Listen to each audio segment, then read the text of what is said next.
Donc, stade 4 cellules, stade 8 cellules et 16 cellules, etc., etc.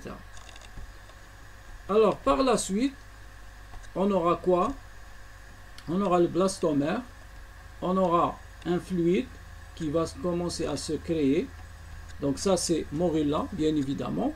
Et pour comment peut-on arriver à créer à l'intérieur une cavité qui est blastocèle?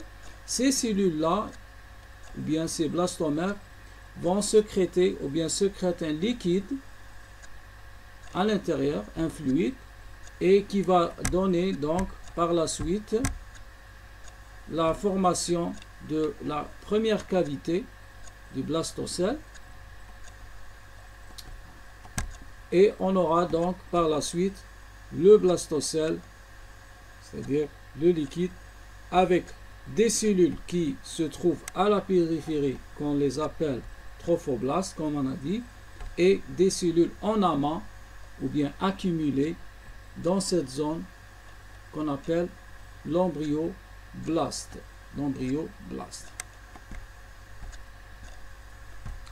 Voilà notre schéma, ou bien des images réelles qui montrent la formation du blastocèle. Donc, il faut se rappeler très bien de ces notions, c'est très important. Trophoblaste, ça veut dire cellules qui vont intervenir dans la nutrition et le support de l'embryon. Embryoblaste, ce sont les cellules qui vont donner notre embryon, proprement dit. Et du blastocèle, c'est la première cavité qui va apparaître. Ça, c'est le résultat, si vous voulez, de la segmentation. Ensuite, donc, après cela, c'est l'éclosion de l'embryon.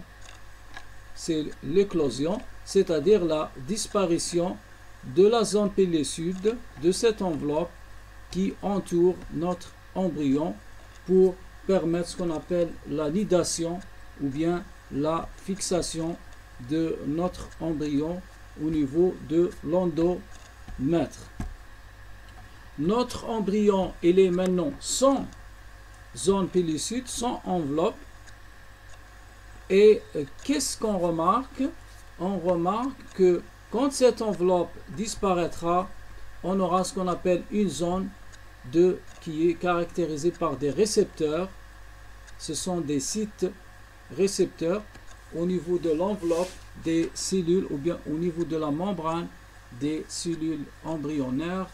Il y a des sites, ce qu'on appelle les sites de reconnaissance ou bien, si vous voulez, des formes, des protéines, des formes protéiques, glucidiques qui se trouvent au niveau de la membrane cellulaire et qui vont permettre la fixation de notre blastocyste au niveau de l'endomètre. L'endomètre, si vous vous rappelez, c'est la zone vascularisée, elle est riche en capillaires sanguins au niveau de la cavité utérine et notre embryon se fixera donc dans environ 7-8 jours, 6-7-8 jours au niveau de cette, si vous voulez, de cette couche cellulaire. Plus exactement dans la partie des récepteurs. Donc ici on a les récepteurs qui vont reconnaître notre endomètre. Parce que sans les sites récepteurs, on ne pourra pas, par exemple, je vous donne un exemple, on ne pourra pas, par exemple, injecter si vous voulez, l'ovule d'un poisson dans un, si vous voulez, dans l'utérus d'une femme. C'est parce que on n'a pas, si vous voulez, la reconnaissance